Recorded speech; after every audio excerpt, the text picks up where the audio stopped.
Mesdames et messieurs, chers amis, je suis heureux de m'adresser à vous en ces jours pour d'abord vous féliciter pour votre engagement dans COPAX.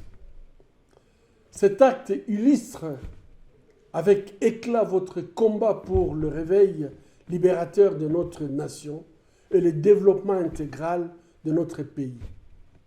Un tel engagement collectif et patriotique n'aurait été possible sans l'action des pionniers. Sans les intelligences des femmes et d'hommes leaders qui, autour de notre cher ami Jean-Claude Massoana, ont mis en évidence que notre pays et sa diaspora regorgent des talents prêts à servir et s'investir pour sa renaissance. Je rends hommage à leur audace des bâtisseurs et à leur esprit visionnaire. Je rends hommage à votre investissement et à votre persévérance. Notre nation et les générations à venir vous seront redevables des avancées qui permettront vos sueurs et vos sacrifices.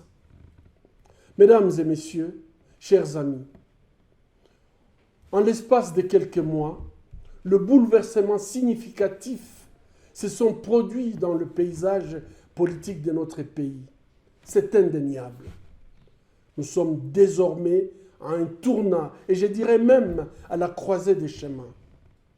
Aujourd'hui, nous ne pouvons plus parler de l'avenir de notre pays comme nous le faisions il y a 2 ans ou 30 ans. Des perspectives nouvelles se dessinent, des opportunités se font jour, en particulier pour les forces porteuses du changement. Je suis persuadé que nous ne pouvons plus nous satisfaire de dénoncer au loin et virtuellement les insuffisances dans le système de gouvernance de notre pays. Cela ne suffira pas pour infléchir les pratiques de notre classe politique. Cela ne suffira pas pour arracher les réformes qui s'imposent pour enfin bâtir les pays de nos rêves. Il faut plus. Il nous faudrait nous engager davantage dans l'action sur le terrain.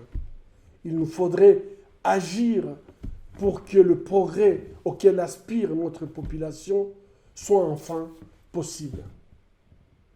Une première page glorieuse de la lutte a été écrite avec vos engagements antérieurs dans différents mouvements, ici au pays bien sûr, mais aussi dans la diaspora. Il est temps d'écrire la suivante. Connaissant votre ardeur au travail, votre sens de l'organisation, je suis persuadé que les COPAX pourraient constituer une base à partir de laquelle vous pourrez agir pour influer sur la paix et le développement de notre pays en posture d'acteurs et non des spectateurs. Cette responsabilité du passage des analyses, des discours aux actions concrètes nous incombe tous et personne ne doit se soustraire. Telle est la tâche confiée à chacun des membres de notre plateforme et à nous tous collectivement. Pourquoi cette tâche? C'est une question importante que nous devons nous poser. C'est parce que la réalité sociale de notre population reste révoltante. Parce que, quelles que soient les lueurs d'espoir observées, prétendues ou simulées, la situation des millions d'hommes, de femmes, de jeunes et d'enfants dans notre pays reste marquée par la faim, la maladie, l'insécurité, le chômage, la violence et malheureusement la déshumanisation. Il est inutile de ressasser les chiffres sur la misère de notre population. Ils sont bien connus de nous tous.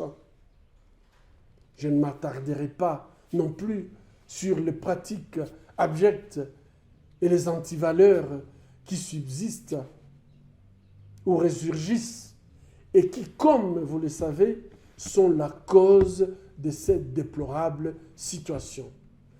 Mesdames et messieurs, chers amis, si je rappelle cette triste réalité, c'est pour souligner que dans une société, rien ne peut être fait dans le domaine du progrès humain sans l'engagement lucide et résolu de chaque citoyen, et particulièrement de celles et ceux qui sont appelés à être des guides et des éclaireurs. C'est cette prise de responsabilité qui, pour plus que toutes les autres ressources d'un pays, fait la différence entre le peuple et entre les nations. Aujourd'hui, nous sommes appelés à dessiner les lignes de force de la nouvelle société que nous voulons. Nous sommes appelés à nous fixer des principes et des objectifs qui guideront nos actions pour que la paix et la justice règnent et que la démocratie véritable et le développement se fassent jour dans notre pays. Ces objectifs devraient répondre aux attentes et aux exigences du mieux-être et de la dignité que manifestent nos populations. La réalisation de tels objectifs pour les prochaines années est à notre portée. Elle dépendra de l'action de notre plateforme.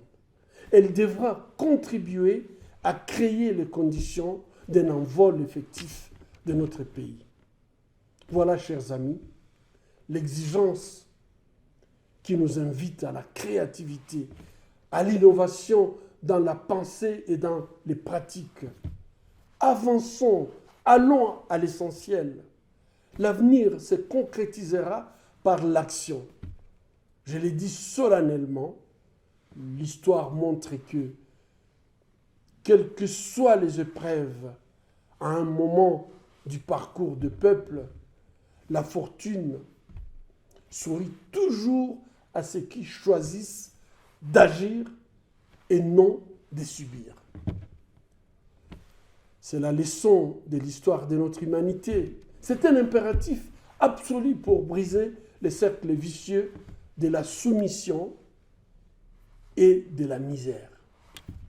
Alors, arrêtons de croire que ce qui nous asservissent nous libéreront sans un prix à payer.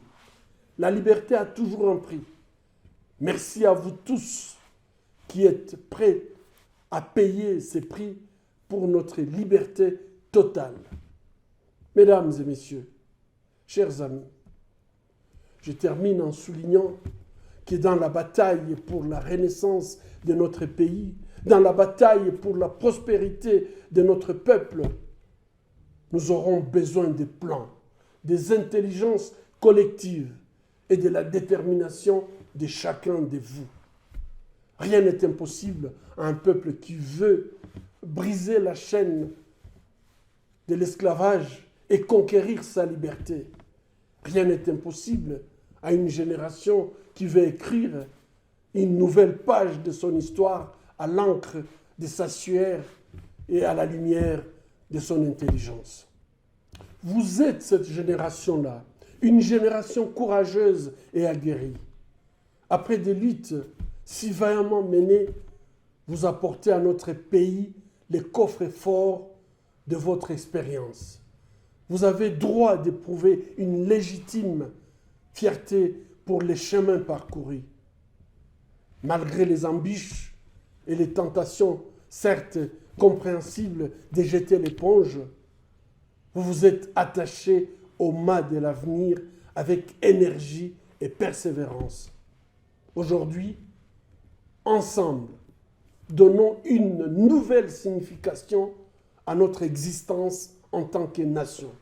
Redressons nos fronts, choisissons l'effort, choisissons la dignité, mettons-nous à l'ouvrage, prenons en main notre destin pour devenir des moteurs de l'espérance et des semeurs de paix. Voilà ce qui vous attend demain, chers amis. Je vous remercie.